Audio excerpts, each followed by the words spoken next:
বর্তমানে সরকারের দুর্নীতি, বর্তমান সরকারের যে সাম্প্রদায়িক রাজনীতি, সেটার বিরুদ্ধে কিভাবে যুদ্ধ করা যায় সেটা রণনীতি তৈরি করা হয়েছে।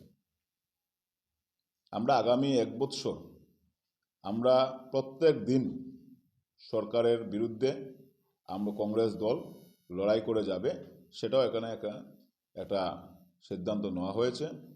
এবং কংগ্রেস দল প্রত্যেক দিন বিভিন্ন ইস্যু নিয়ে, দুর্নীতি নিয়ে, সরকারের যেগুলো আজকের দিনে দুর্নীতি চলছে, যে সিন্ডিকেট চলছে, সেইগুলা প্রতিহত করার জন্য কংগ্রেস দল রণনীতি বানিয়ে সেটা নিয়ে মাঠে নামবে এবং কংগ্রেস দলের যুদ্ধ করবে।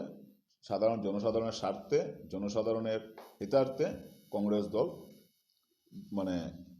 প্রত্যেক দিন জনগণের আওয়াজ তুলে যাবে, সেই সিদ্ধান্তটুকু নেওয়া হয়েছে।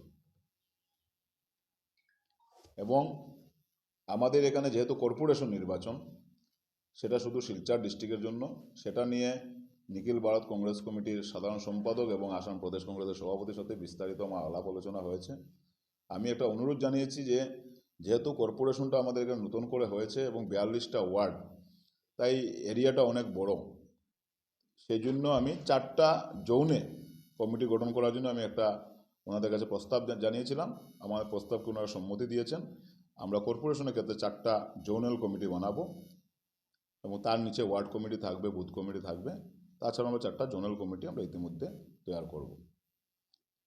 এবং খুব শীঘ্রই আমরা পঞ্চায়েত নির্বাচন এবং কর্পোরেশন নির্বাচন, পঞ্চায়েত নির্বাচনের ভোটার লিস্ট, এখন ড্রাফট ভোটার লিস্ট বের হয়েছে, সেটা নিয়ে আমাদের দলের প্রত্যেক কর্মীরা জায়গায় জায়গায় অভিযোগ জানিয়ে যাচ্ছেন।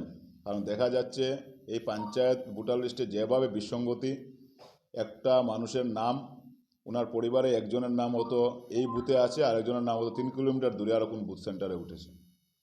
এত বেশি এবারে পঞ্চায়েতের যে ড্রাফট ভোটার লিস্ট বের হয়েছে তার মধ্যে অনেক বিসঙ্গতি আছে।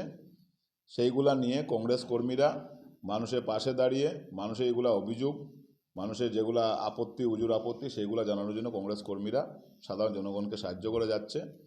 এবং ইতিমধ্যে সেটা নিয়ে আমরা জেলাধিপতির সাথে দেখা করব এবং এত বেশি এটা যে বিসঙ্গতি, এটাকে যাতে সুরাহা করে ফাইনাল ভোটার লিস্ট বের করা হয়, সেদিকে আমরা সরকারকে এবং জেলাধিপতিকে আমরা প্রস্তুত।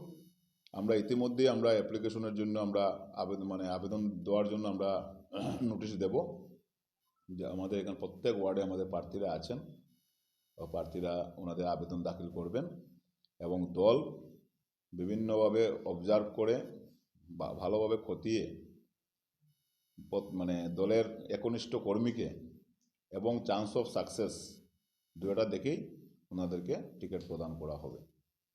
সে ব্যাপারেও আমার সাথে বিস্তারিত আলাপ হয়েছে। বিশেষ করে সেটা দলীয় অভ্যন্তরীণ ব্যাপার, দল এই ব্যাপারে